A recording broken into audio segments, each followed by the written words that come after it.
Hello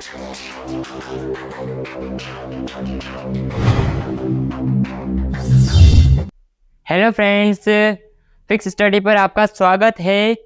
और आज हम पढ़ेंगे क्रोमोसोम्स का बेसिक पार्ट अपन ने कंप्लीट कर लिया है। और आज अपन सेकंड पार्ट क्रोमोसोम्स के बारे में देखेंगे कि क्रोमोसोम्स होते क्या है। तो जो सेल डिवीजन होता है, जो मतलब कोशिका विभाजन होता है, तो कोशिका विभाजन के समय तंतु छोटे छोटे धागे समान संरचनाएं दिखाई देती। जिस प्रकार मतलब ये कोशिका है, कोशिका के केंद्रक में पाए जाते हैं गुणसूत्र है। तो आपके बारे में पहले वीडियो में बता दिया था कि जो केंद्रक है उससे अगर केंद्रक को जूम करें अपन, मतलब केंद्रक के अंदर देखें तो अपन छोटे छोटे क्रोमेटिन, जिसे मतलब ये तंतु होते हैं उन्हें क्रोमेटिन बोला जाता है। तो इन्हें तंतुओं को क्रोमेटिन तंतु कहते हैं और ये क्रोमेटिन तंतु ही गुणसूत्र कहलाते हैं। तो क्रोमोसोम से मतलब एक तंतु क्रोमोसोम्स कहलाते हैं। गुणसूत्र की खोज सर्वप्रथम स्टार्सबर्गर नामक वैज्ञानिक ने 1875 में की थी। 1875 में किसने की थी? स्टार्सबर्गर नामक वैज्ञानिक ने की थी। इसकी खोज की थी इन्होंने। और जो नाम दिया था क्रोमोसोम्स वो 1888 एंड 89 के बीच में बाल्डियन नामक वैज्ञानिक ने क्रोमोसोम शब्द दिया। उसके बाद सट्टन व बोबेरी नामक वैज्ञानिक थे। इन्होंने बताया कि जो गुणसूत्र होते हैं वो आनुवांशिक लक्षणों को पारगमन करते हैं। जो गुणसूत्र होते हैं वो आनुवांशिक लक्षण होते हैं, उनको ट्रांसलेशन या ट्रांसलेट करते हैं।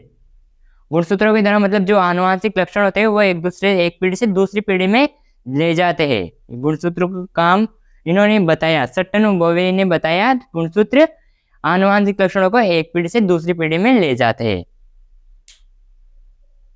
तो क्रोमोसोम नंबर के बारे में डिस्कस करेंगे। क्रोमोसोम नंबर क्या होता है, गुणसूत्र की संख्या क्या होती है।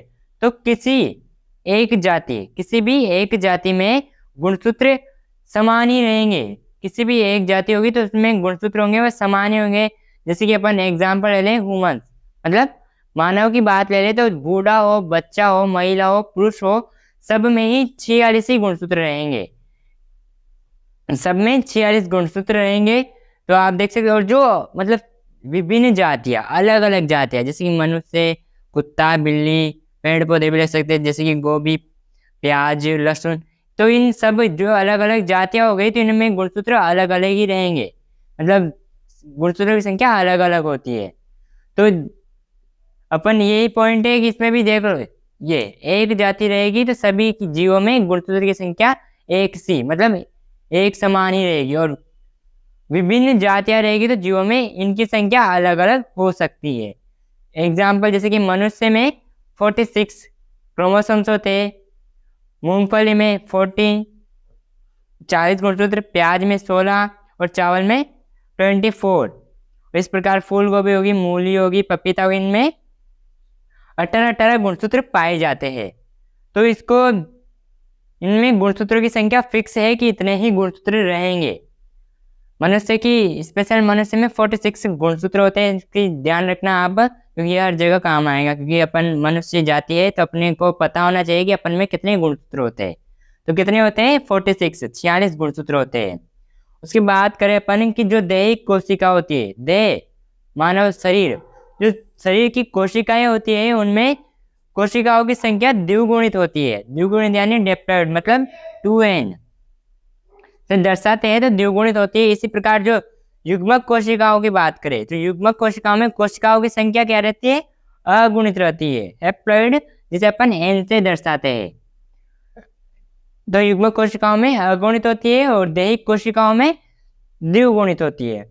तो अपन ने इनकी संख्या की बात कर ली। कोशिका में मतलब गुणसूत्र संख्या की बात की है कि एक जाति रहेगी तो सभी जीवों में एक समान ही गुणसूत्र पाए जाएंगे। और जो अलग अलग जातियां रहेगी तो सब में अलग अलग गुणसूत्र पाए जाएंगे। तो इसी प्रकार जो गुणसूत्र संख्या की बात की, इसी प्रकार आम मतलब इसकी साइज क्या होती है। गुणसूत्र में औसत लंबाई कितनी होती है? गुणसूत्र होते हैं उनमें औसत लंबाई 3 से 5 माइक्रोन होती है। और जो व्यास होता है वो व्यास होता है 0.2 से 3 माइक्रोन।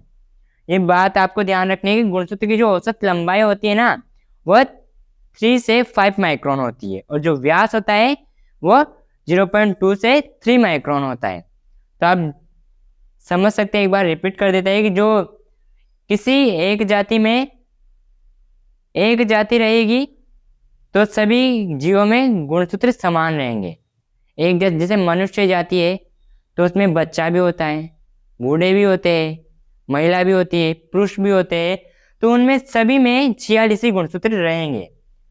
तो आप देख सकते हैं फूलगोभी, मूली, सब में 18-18 गुणसूत्र है। इसके आप स्क्रीनशॉट ले लिया करो या फिर नोट्स बना लिया करो, आपके लिए बहुत ही अच्छा रहेगा।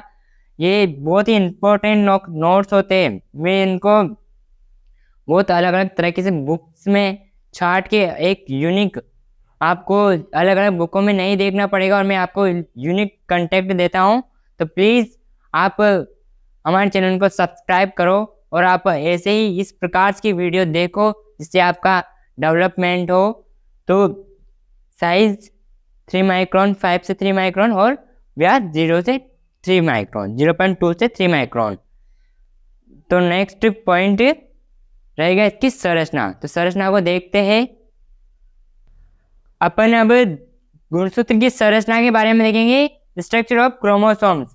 इसमें गुणसूत्र की संरचना स्पष्ट रूप से कौन सी फेज में दिखती है कि जो सेल डिवीजन, कोशिका विभाजन की मध्यावस्था, जिसे मेटाफेज में गुणसूत्र एकदम से स्पष्ट रूप से दिखाई देते हैं। आपको डायग्राम में अच्छी तरह से दिखाई दे रहा होगा कि गुणसूत्र किस प्रकार का होता है।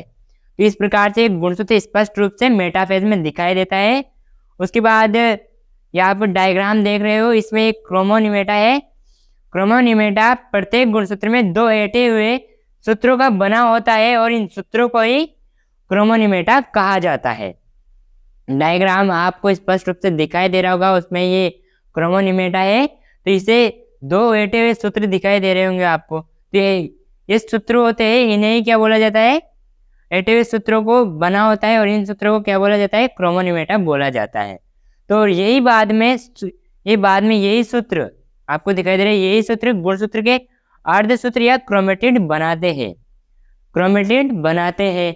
इसके बाद एक क्रोमोनिमेटा के चारों ओर मैट्रिक्स, आपको चित्र डायग्राम में पूरी स्पष्ट रूप से दिखाई दे रहा होगा कि डायग्राम्स में क्रोमोनिमेटा के चारों ओर मैट्रिक्स भरा हुआ है, और इस मैट्रिक्स के चारों ओर एक महीन झिल्ली जिसे क्या बोला जाता है, पेलिकल होती है। आपको ये दिखाई दे रही होगी। क्रोमोनिमेटा के चारों ओर मैट्रिक्स भरा है और उसके चारों ओर एक महीन झिल्ली है, पतली, उसे अपन पेलिकल कहा जाता है, मतलब ये इसे पेलिकल बोला जाता है।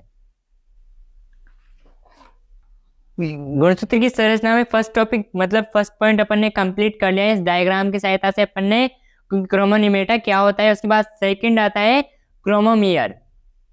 क्रोमोमियर क्या होता है, आपको डायग्राम में दिख रहा होगा कि क्रोमोनिमेटा पर समान दूरी पर कणों जैसी उभरी हुई संरचना है, इनको ही क्रोमोमियर कहा जाता है। क्या क्रोमोमियर कहा जाता है, आप डायग्राम में देख सकते हो ये डेफिनेशन की क्रोमोनिमेटा पर समान दूरी पर कणों जैसी उभरी हुई संरचनाएं क्या कहलाती है, क्रोमोमियर कहलाती है। उसके बाद क्रोमोमियर के कारण क्रोमोनिमेटा मोतियों की माला समान दिखाई देता है। आप डायग्राम में देख रहे हो कि ये क्रोमोनिमेटा है, तो ये क्रोमोमियर के कारण मोतियों की माला के समान, ये पॉइंट जो कण दिखाई देते हैं क्रोमोनिमेटा के अंदर, तो ये एक माला समान संरचनाएं बन जाती है। इसलिए इसे बोला जाता है कि क्रोमोमियर के कारण क्रोमोनिमेटा मोतियों की माला समान प्रतीत होता है या दिखाई देता है।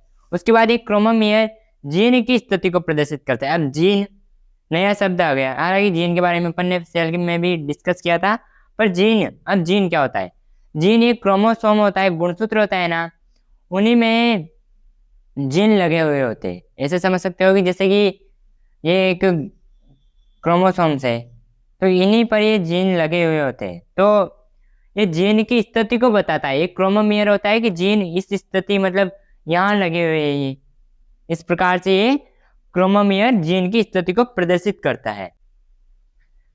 गुणसूत्र की संरचना में अपन ने क्रोमोनिमेटा, उसके बाद क्रोमोमियर, उसके अंदर मतलब क्रोमोनिमेटा के अंदर मैट्रिक्स वगैरह पेलिकल्स के बारे में देख लिया था। उसके बाद आता है प्राथमिक संकीर्णन या centromere, primary constriction and centromere. अब प्राथमिक संकीर्णन क्या होता है, प्राथमिक संकीर्णन के एक अंदर एक स्पष्ट रूप से आपको दिखाई दे रहा होगा डायग्राम के अंदर स्पष्ट रूप से क्षेत्र को सेंट्रोमियर या काइनेटोकोर कहते हैं। प्राथमिक संकीर्णन को आप डायग्राम्स की सहायता से आप अच्छी तरह से समझ सकते हैं कि कहाँ है प्राथमिक संकीर्णन। उसके बाद जो सेंट्रोमियर है, सेंट्रोमियर गुणसूत्र को दो भुजाओं में बांटता है। जैसे कि आप देख सकते हो कि गुणसूत्र है और इसकी भुजाएं है, तो ये सेंट्रोमियर, सेंटर अपन यूज भी करते हैं सेंटर यानी मध्य। तो सेंट्रोमियर क्या हो गया है? केंद्रीय बिंदु। इसे केंद्रीय बिंदु को क्या बोला जाता है? सेंट्रोमियर बोला जाता है। तो ये गुणसूत्र को दो भुजाओं में बांटता है। जैसे कि यहाँ से कट किया तो ये दोनों अलग अलग हो गए, तो दो भुजाओं में बांटता है और ये भुजाएं छोटी बड़ी हो सकती है। जैसे कि दो के लिए यूज करें तो ये ऐसे, तो एक छोटी एक बड़ी, तो ये दो भुजाओं में काट रहा है और एक छोटी भुजा होती है, एक बड़ी होता है, बड़ी होती है। ये जरूरी नहीं है कि छोटी बड़ी हो, बराबर भी हो सकती है। ये मान लेते हैं कि भुजाएं छोटी या बड़ी भी हो सकती है। नेक्स्ट आता है द्वितीयक संकीर्णन। तो क्रोमोसोम्स के स्ट्रक्चर के बारे में अपन देख रहे थे, तो उसमें प्राथमिक संकीर्णन कंप्लीट कर लिया है। उसके बाद देखते हैं अपन द्वितीयक संकीर्णन तथा न्यूक्लियर संगठन, secondary contraction and nuclear organisation. इसमें क्या होता है कि कुछ गुणसूत्रों में प्राथमिक संकीर्णन के अतिरिक्त एक और संकीर्णन पाया जाता है, उसे ही द्वितीयक संकीर्णन कहा जाता है। जैसे कि अपन डायग्राम में देख रहे होंगे, ये प्राथमिक संकीर्णन के नीचे है, तो इसे द्वितीयक संकीर्णन कहा जाता है। उसके बाद आती है सैटेलाइट्स। ये सैटेलाइट्स क्या होती है कि गुणसूत्र का द्वितीयक संकीर्णन होता है। देखिए आप डायग्राम में देख रहे होंगे, द्वितीयक संकीर्णन के नीचे मतलब इसके आगे का भाग सैटेलाइट कहलाता है और ये लंबा छोटा मतलब गुंडीदार गोल भी हो सकता है। और ये क्रोमेटिन के एक महीन तंतु द्वारा गुणसूत्र से जुड़ा होता है। जैसे कि क्रोमेटिन क्या होता है उसके बारे में देख रहे थे अपन कि क्रोमेटिन होता है तो इसके एक महीन तंतु द्वारा ये जुड़ा होता है। तो आज की ये वीडियो समाप्त होती है। इसके बाद अपन गुणसूत्र के टाइप्स पढ़ेंगे। तो प्लीज़ इस वीडियो को सब्सक्राइब, इस चैनल को सब्सक्राइब, इस वीडियो को शेयर करें और आप कमेंट करके बताएं कि आज की वीडियो कैसी लगी। Thank you.